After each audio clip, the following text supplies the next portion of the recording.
From desert to jungle. It was sometime in August 1944 when Charlie French and I joined the good ship the SS Sante bound for Bombay, and thereafter where we were directed by the RTO, Regimental Travel Office. The war in North Africa was over. We were surplus to requirements, and although we did not know it at the time, were on our way to another war in Burma. Many weeks later we arrived in the Arakan, east of the Brahmaputra, and where the Japanese army was fighting its way into India, which appeared to be wide open to the tourists from Nippon. Indeed, they did break through at several points. As usual, the PBI, Poor Bloody Infantry, stood up to the frenzied Japanese onslaught at Imphal and Kohima. It was a period of vicious hand-to-hand fighting, with the dead of both sides piled up. There was no time to remove them. It was warfare at its most horrific. Eventually the savage men from Nippon were stopped and began to retreat. When Charlie and I arrived at Chiringa dirty, weary and hungry, we were not too happy to be given a spade and told where to dig our trench, as, we were told, the Japs are just round the corner. However, we were eventually fed and driven to the armourer's basha, a large bamboo hut. Later that day we were given a bed space and introduced to the other armourers.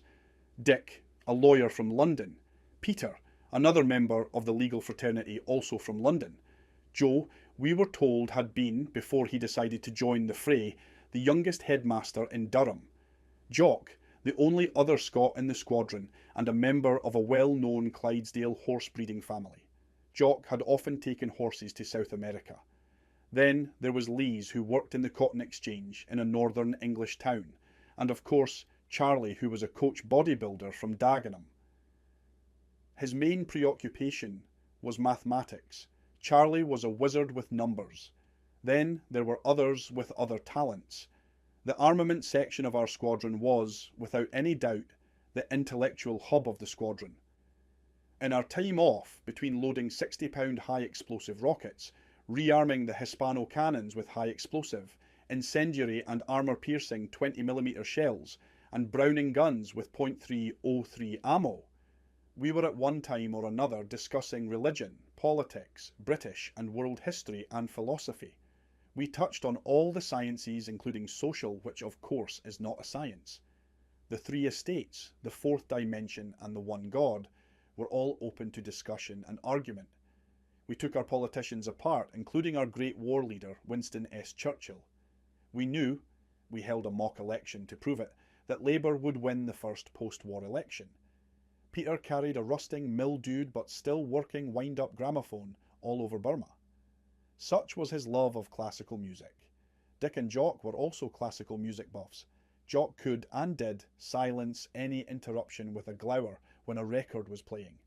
Anyone, even from other units, was welcome to interrupt and take part in any discussion, so long as they had something useful to say. To me, and to others like me, it was like being a student in this truly open college of learning, and when the war was all but over, one of the pilots, George Hook, offered French lessons and put on plays. Those young men did a lot for me. I owe them much for the stimulation learning gives to those willing to listen. I will be in their debt forever, my teachers in the University of Chiringa, east of the Brahmaputra. Very soon after the war against Japan ended, when Hirohito, the son of heaven, Emperor of Nippon and war criminal, was proclaiming his innocence to the war crimes investigators, our squadron was disbanded and the majestic bamboo portico of the University of Chiringa, east of the Brahmaputra, was abandoned forever, and the air crews and bullfighters disappeared. We, like a lost tribe, wandered about eastern India, stopping a while at exotic places on the way. Golunda, Chandpur, Vizagapatam, Trichinopoly, Tanjore, Madras, and other places with long forgotten names. I was, at that time, 1945, 23, and had been in the RAF for 4 years, 3 of them in war zones in the deserts of North Africa and the jungles of Southeast Asia, and was naturally longing for home. Eventually space was found aboard the one-time luxury liner Georgic. No gun crew duties on this voyage. The war was over, and at last we were on our way home. Going home. My diary for a long forgotten reason ends in September 1945, and now I have to rely on ancient memories. I do remember that we were supposed to be on our way home from Burma, and we knew, with insufficient ships for that purpose, the journey could be long and very slow. We travelled in open trucks south and ended that long first day in Trichinopoly. A few days later, we were back on the open trucks heading for Visakhapatnam, on opening hour, never to be forgotten, American K rations. I will never know if it was the sight or the smell of the transatlantic food that brought hordes of monkeys out of the edge of the forest and onto our speeding vehicles, snatching what they could. As the trucks hurtled on, they snapped and snarled, flung their arms about and showed their teeth. It had been, I think, a spontaneous raid, and the monkeys won. Or did they really? I cannot imagine what they thought and what they did when they opened the little boxes with the meat inside cans, and I still wonder about the dozen sheets of toilet paper and the small packet of 4 cigarettes found in every box. After the skirmish, Peter Beecroft wondered how the animals would light their fags without matches. Perhaps they had lighters, he said. Eventually we arrived at Visakhapatnam, none the worse for wear except for a few scratches, now covered with iodine. About a week was spent in Visakhapatnam, wandering, looking at temples, in particular one with a huge carved bull which apparently bleeds from the same spot every year. Now, isn't religion wonderful? Our last journey by road was to Tanjore, a bit further south but no nearer home. That was the road journey over, as the next part was to be travelled by rail to Bombay. That part of the journey home took 3 days of viewing the countryside, sleeping and gambling. At various stations we were entertained by fakirs twisting their malnourished bodies into impossible positions, then sticking skewers into those already broken. As an encore they twirled very quickly before coming to rest before a small audience, taking the skewers out and showing the inquisitive that they had not lost a drop of blood. A small bowl was then passed round into which the bemused spectators sometimes dropped an anna or two.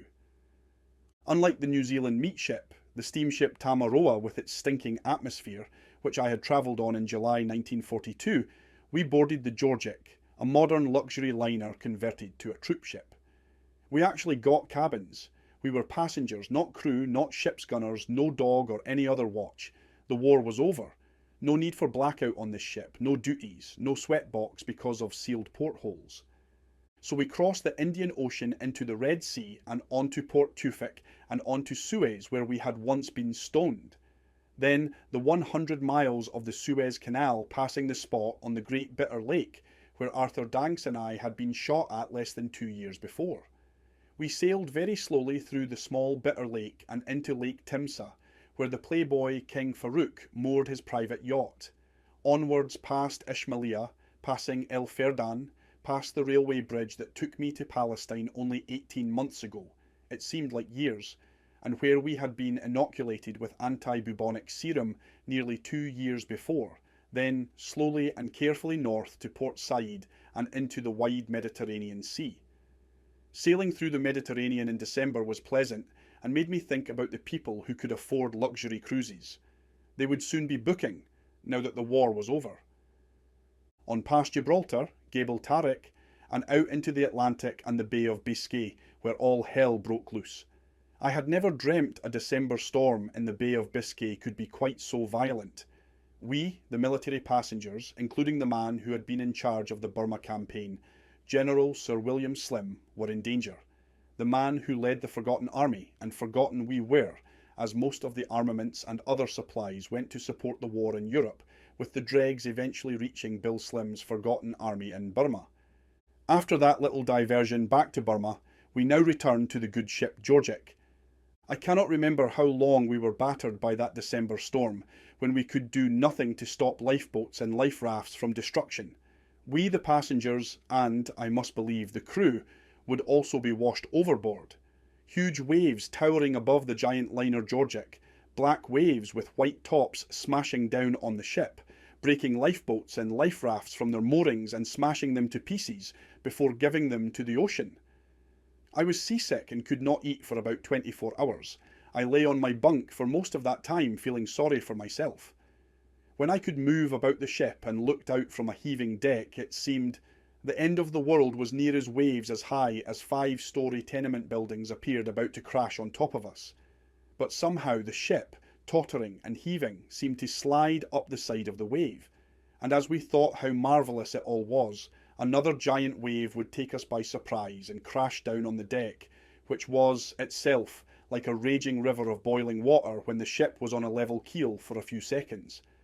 Then, as the ship tilted, a cataract flooded down the side. Most people aboard were seasick, including hardened members of the crew. A man in my cabin could not get out of his bunk for 4 days until we docked. He looked, and no doubt was, seriously ill. There was no use trying to contact the ship's doctor, as he was probably seasick too, and, in any case, rankers did not have the doctor coming to them. They were expected, no matter how well, to attend sick parade. What nonsense! Imagine having to parade if you were ill. Strange are the ways of the armed services. That storm for many of us must have been one of the worst parts of our lives, and I do not exclude the war from that hypothesis. Arriving at Liverpool early on Christmas Day 1945 did not worry the Scots among us, as it still was not a holiday in Scotland. However, to be home on leave for Hogmanay was something to look forward to, something very special. Gordon Mills, 18, March 2015.